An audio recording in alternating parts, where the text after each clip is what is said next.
Dioksgenin adalah senyawa yang bermanfaat untuk mengontrol hiperkolesterolkemia dengan menghambat absorpsi kolesterol dan meningkatkan sekresi kolesterol.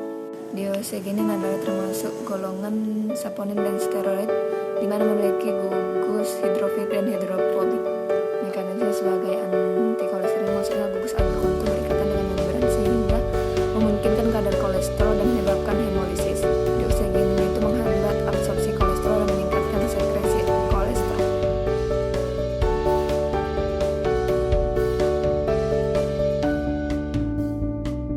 Ada aluminium foil, alat reflux, cawan penguap, corong pisah, kertas saring, kertas pekamen, labu alas bulat, labu ukur, plat KLT,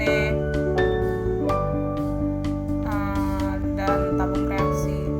Sedangkan bahan-bahannya ada Aquades, ada etanol, ada HCl, ada CaCl3, ada silika GF254, dan ada sabunnya sendiri yaitu rimpang paci.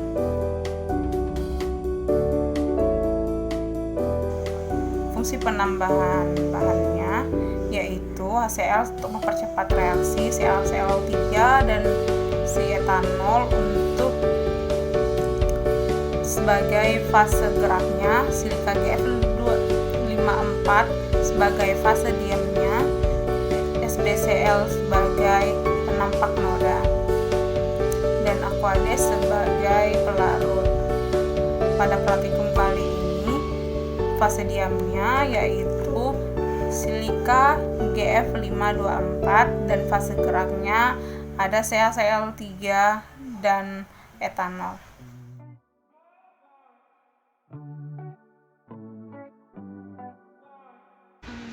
Baik, pada praktikum kali ini kita menggunakan metode reflux. Metode reflux merupakan salah satu metode dari proses ekstraksi panas.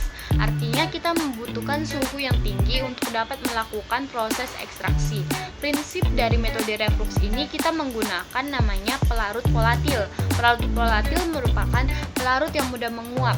Pelarut tersebut akan kita didihkan bersama dengan sampel. Kemudian uap dari pelarut tersebut akan melalui kondensor. Pada kondensor, ia akan mengembun, berubah dari fase gas menjadi fase cair, kemudian akan turun kembali ke tempat sampel. Proses ini akan terus-menerus berjalan hingga proses ekstraksi berjalan dengan sempurna.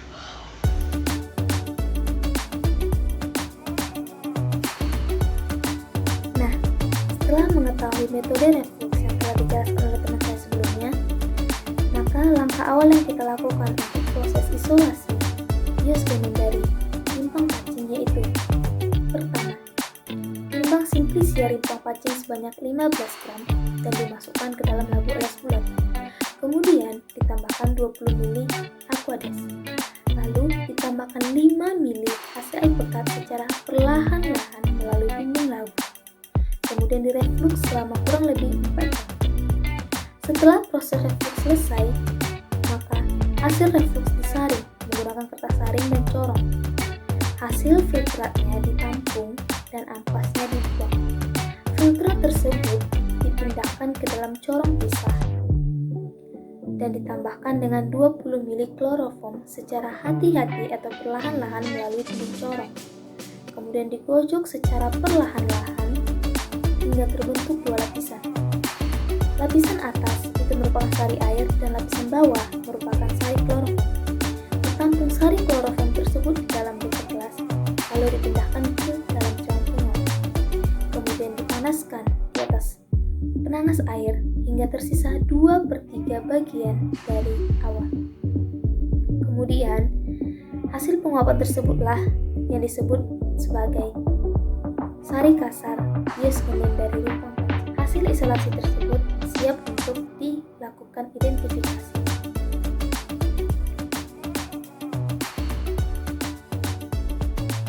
Kemudian ekstrak yang diperoleh setelah dilakukannya proses reflux akan diidentifikasi dengan alat KLT, di mana prinsip kerja dari alat KLT ialah memisahkan suatu senyawa atau sampel berdasarkan perbedaan kepolaran antara sampel dengan pelarut yang digunakan.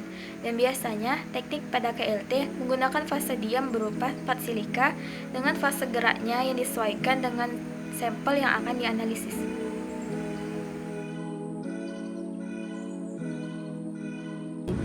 Yang pertama itu fase diam yang kita gunakan adalah silika gel GF254.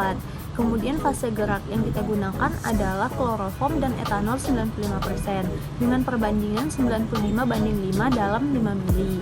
Kemudian penampak noda yang kita gunakan itu adalah Lieberman Bow chart. Yang pertama itu kita harus menjenuhkan fase gerak di dalam chamber dengan cara memasukkan fase gerak ke dalam chamber dan menutupnya dengan penutup chamber yang sudah dilapisi oleh vaselin. Selagi menunggu fase gerak jenuh, kita totalkan ekstrak yang sudah kita peroleh tadi ke plat KLT tersebut hingga dia jenuh dengan batas bawahnya 1,5 cm dan batas atasnya 0,5 cm. Jika fase geraknya sudah jenuh di dalam chamber, maka tutup chamber dapat kita buka dan kita masukkan plat KLT tadi ke dalam chamber. Setelah itu, kita tunggu hingga si pelarut atau fase gerak tadi terelusi hingga ke batas atas dari si plat KLT. Setelah itu kita dapat mengeluarkan plat KLT dan kita keringkan. Lalu kita lihat di bawah spektrofotometer UV pada panjang gelombang 254 nanometer. Setelah itu kita keluarkan dan kita semprot dengan penampak noda yaitu Lieberman Bow chart. Kemudian kita keringkan kembali dan kita lihat kembali pada spektrofotometer UV pada panjang gelombang 366 nanometer. Nah, di sini kita sudah dapat menghitung harga RF dari hasil percobaan kromatografi lapis tipis yang kita lakukan.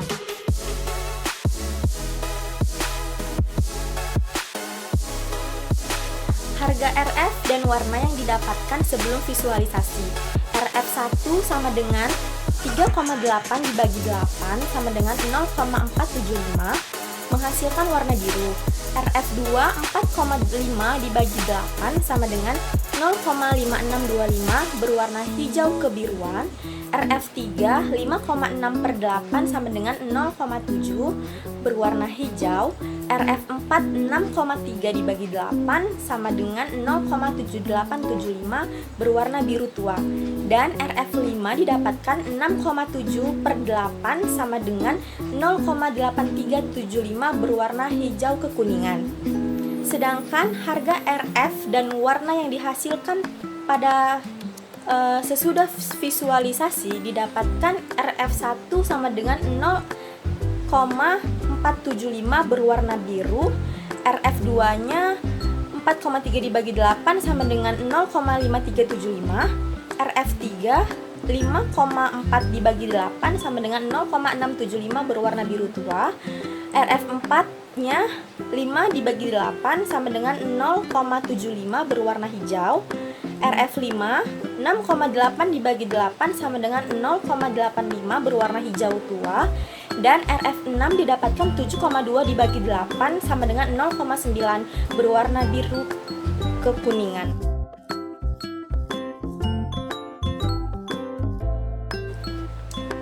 Jadi kesimpulan akhir, senyawa yang teridentifikasi mengandung diosgenin yang ditunjukkan dengan warna hijau kebiruan, yaitu pada RF2.